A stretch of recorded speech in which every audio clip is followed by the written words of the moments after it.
We have breaking news out of the NFL where Chiefs star tight end Travis Kelce told ESPN's Pat McAfee that he'll be returning next season. The future Hall of Famer is entering the final year of his contract and is due an $11.5 million roster bonus on March 15th. Kelce ranks third all-time among tight ends in both receptions and receiving yards. He'll turn 36 years old in October and is entering his 13th season in Kansas City. So here's more from the Pat McAfee Show on the exchange and how that conversation went down. Take a listen. We heard Brett Veach speak on the Travis Kelce future conversation and speculation. We heard Coach Andy Reid speak on the speculation of Travis Kelce's future. And I decided to reach out to sources who know and say, like, hey, are we playing next year? To my source says, and message was my dog! Exclamation point, exclamation point, exclamation point. 3. Source says I'm coming back for sure. Going to try and get to the best shape I've been this offseason and get back to the mountaintop. Got a real bad taste in my mouth with how I played in that last game and how I got the guys ready for battle. I can't go out like that. Exclamation point, exclamation point, exclamation point, and guess what? One more exclamation point. Huge. All right, let's welcome on our two-time Super Bowl champ, B-Mac. B-Mac, we're kind of picking up what they're putting down with the sources here and essentially saying that Travis Kelce is going to come back. It's something that we were expecting, right? But what do you make of all of this and the timing, too, at this point right now while the Combine is underway? I love the timing because now you give the organization the information they need to go ahead and address other areas on their team to try to get back to a championship-like run. And throughout that entire statement from Pat McAfee, the most important thing that I gathered from that text exchange was Travis stating he is going to get in the best shape he's been in quite some time. That is overly important, Jacqueline, because if you look at the last 2 off seasons for Travis Kelce, he was traveling the world with his girlfriend celebrating because they won championships. So when you look at how the season ended for them this season, he stated he did not like that outcome. He did not like his performance. So now we're probably going to get a newfound motivation from Travis Kelce and how he will attack this offseason for him in terms of conditioning and being able to be in the best shape of his life once the season starts. Because if you look at how the season went for number 87 a year ago, it was almost like as the season went, he was getting in better football shape.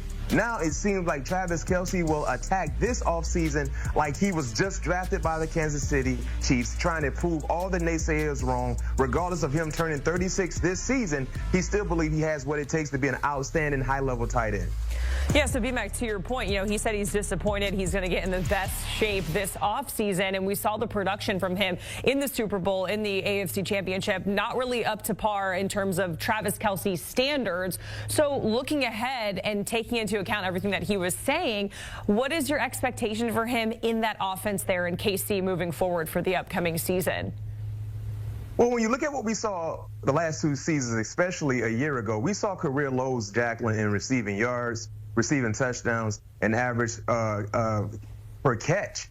But if he can get back to being that Travis Kelce that we saw, he still can be more than a serviceable tight end for their offense. We can't forget who his quarterback is. Pat Mahomes is still him at the quarterback position. They have a very, very unique, consistent relationship, and I still believe Travis Kelce can give you some really productive numbers. He still understands the zone concepts. I call him sweet spot Travis because no one finds the sweet spots in zones better than Travis Kelce. And like I said, the relationship that he has with Pat Mahomes clearly is still intact. And I believe as long as he's in really, really good football shape, he still can give you great numbers and great production. All right, B-Mac, so we have some more reports that are coming in here right now because we know franchise tag season is upon us. And the Chiefs, there is a report they are planning to franchise tag their star guard Trey Smith. That is according to a report. Keeping one of the best players there, $23.4 million on a 1-year fully guaranteed deal. The first tag of the season that we've seen so far. Your thoughts on that move from KC? Well, I'm kind of surprised, Jacqueline, because if you look at the offensive lineman tag, it's basically a combination of the tackle and the guard position. And if you look at guards, I think Landon Dickinson has the highest per year salary, and it's not as much as the $23 million tag that currently Trey Smith has lingering over his head. But I think this is more about a strategy for the Kansas City Chiefs, Jacqueline. This tags give them an opportunity to try to buy time to negotiate and not allow Trey Smith to hit the market. Because if they didn't utilize this franchise tag for Trey Smith, he would be the most coveted offensive guard available via free agency. And there will be a slew of teams that will love to give him what he's looking for plus more, which would make things very, very difficult for the Kansas City Chiefs. So I'm a bit surprised to see them utilize this tag, but then it makes more financial sense because you don't want to allow the Wolves to get an opportunity to try to negotiate with Trey Smith. And now it makes that financial competition a bit more hefty in terms of what other teams can give him compared to not being able to negotiate with those said teams. And just to follow up on that, our lead NFL insider, Jonathan Jones, now confirming that news that the Chiefs are planning to use that franchise tag on Trey Smith. B-Mac, we certainly appreciate it. It's been a very busy day as we have the combine underway and a lot of news making waves, not only this with the Chiefs, but also that Travis Kelce is planning to return for next season. Always good to see you, B-Mac. As we look ahead to next season and the odds to win the Super Bowl, the Chiefs not far behind the Eagles, who are the favorite at plus 600, but the Chiefs are there at plus 650. And again, if you're just joining us here, that breaking news coming down that Travis Kelce telling Pat McAfee on his show that he's going to be returning next season. And then our Jonathan Jones also reporting that the Chiefs are planning to use the franchise tag on Trey Smith. He was basically sacked 4 times a ball game. That's what they allowed for the Chicago Bears. So when you look at, yes, having Ben Johnson, one of the more creative offensive minds that we've seen in quite some time, if their offensive line is not together, good luck. It will not be successful. It won't be happy time. So I'm right there with you. The O-line is the only direction to go for the Chicago Bears. Seems like there might be one direction to go for the Green Bay Packers as well. News coming down within the last 24 hours that the Packers are now shopping their veteran corner in Jair Alexander. So, B-Mac, no surprise, a corner is a need for you there.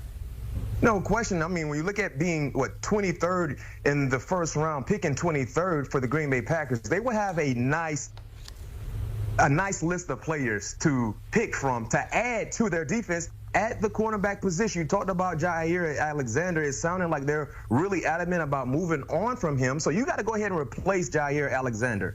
A.Z. Thomas is the name for me. Outstanding career there at Florida State. Went to the Senior Bowl, was outstanding once again in coverage. He was sound throughout the entire week, and he provides the element of size and length to the Green Bay Packers, and that was something that they were missing, especially when they moved on from Rasul Douglas. So being able to add a guy like A.Z. really helps their defense, because I can tell you this much, in the NFC North, when you're seeing Roma Duze, DJ Moore, Justin Jefferson, Jordan Addison, J-Mo Williams, Amon-Ra St. Brown, all twice a year, you better have sound guys in the back end that can play sticky coverage and, most importantly, become playmakers for your defense. And AZ will provide that for the Green Bay Packers. Yeah, I absolutely agree with that, B-Mac. It's not just Jair Alexander who they're looking to move on, but Eric Stokes probably going to leave in free agency. So now you have this huge hole at the cornerback spot. And so that does seem like the route they should go with that 23rd overall pick. And another name out there, Jahdae Barron, we saw the list of guys they could take. But the other thing is, sometimes when you're picking 23rd overall, you don't always have the guy you want fall into your lap. You might circle someone on your draft board, and then all of a sudden they're not there. So it was interesting to hear Packers general manager Brian Gutekunst talk at the Combine and kind of talk about how he wants his team to get better at getting after the quarterback. So maybe getting a pass rusher or a defensive lineman wouldn't be too surprising to see Green Bay go that route. Who knows? If Josh Jacobs is in charge of the draft board, then they might go after a #1 wide receiver, because he was out during Super Bowl week saying that this team needs a top-tier receiver. But I do think cornerback is the route to go for Green Bay. Let's go over to the Vikings, because they still have a lot to figure out in terms of the quarterback. What are they going to do with Sam Darnold? Are they going to hand the keys over to J.J. McCarthy? But Breach, similar to the Packers, the need here is also at corner. Yeah, you know what? It is. It's cornerback for me, but the Vikings are picking 24th overall, one spot behind the Packers. So the Packers might snatch the guy they want. But if you look at what Minnesota is dealing with right now, Byron Murphy, Stephon Gilmore, Shaq Griffin, all cornerbacks about to hit free agency. So they have to fill those holes. And I think taking a cornerback in the first round would be the smart thing to do for Minnesota. I'm right there with you. You talked about potential run on cornerbacks. We just had slated the Green Bay Packers selecting A.Z. Thomas. Benjamin Morris could be available for the Minnesota Vikings right behind the Green Bay Packers, and I think that's a quality name to kind of monitor. Season ended prematurely for the Notre Dame Fighting Irish. But when you look at what he did throughout his career, they're very, very sticky coverage, plays with great sound eyes, and he potentially could be a day one starter for the Minnesota Vikings, to the names that you mentioned in terms of free agency for the Vikings. So all three of those guys that you mentioned, Shaq Griffin, Gilmore, and Byron Murphy, all three will not be back. You know what I mean? So hopefully they get Byron Murphy back, but they will still need some shoes to be filled, and Benjamin could potentially be able to do that. All right, finally, we're going to talk about the Detroit Lions, a team that was bit hard by the injury bug last season. Now they have to figure out what life is like post Ben Johnson and Aaron Glenn. What needs do they have to address in the draft, John? Yeah, you look at what happened to them. Their defense fell apart down the stretch. And yeah, there were injuries that were a part of it, but I think their two biggest issues. A big controversy has just emerged in the NFC North. And today I'm bringing you all the details about this rumor that could change the course of the division. The Green Bay Packers might be willing to trade one of their top players, and the situation is generating a lot of buzz. The name making waves is Jaire Alexander, one of the most talented cornerbacks in the entire NFL. Recently, rumors have been circulating about the possible departure of this Pro Bowler from the Packers, and one team is leading the speculation, the Minnesota Vikings. Keep watching this video to find out everything that's happening and what this move could mean for the upcoming season. Before we dive into the details of this possible trade, it's important to remember that the Vikings are under pressure to improve their defense. They've been looking to strengthen their secondary, especially after the uncertainty with Byron Murphy Jr., their starting cornerback.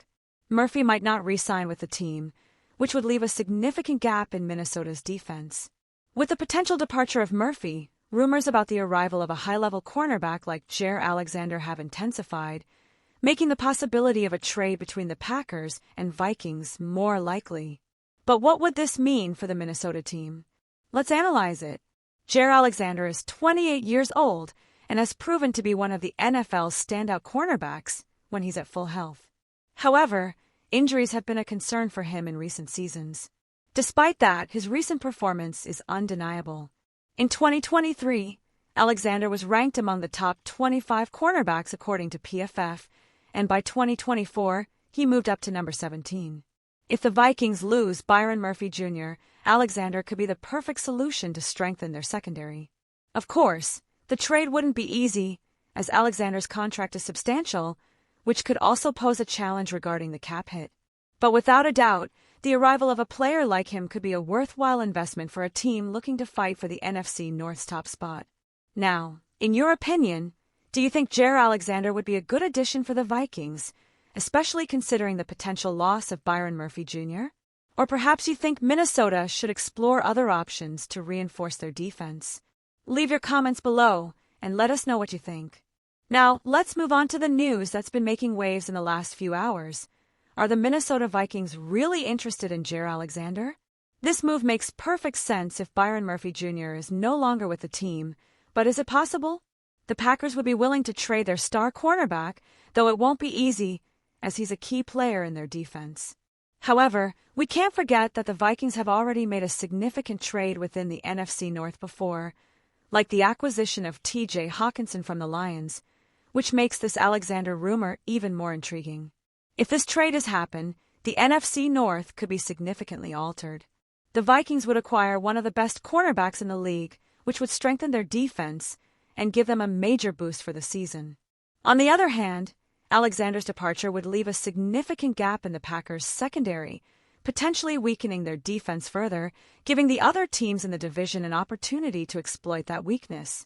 Do you think this trade will go through, or will it remain just another rumor? We'll have to wait and see how the negotiations develop. And now I ask you, should Jaire Alexander leave the Packers to join the Vikings? Or do you think this trade shouldn't happen? Leave your opinion in the comments and join the discussion. Stay tuned for the latest updates on Jaire Alexander's potential transfer and other hot NFL rumors. See you in the next video with more news, analysis, and everything you need to know about the world of American football.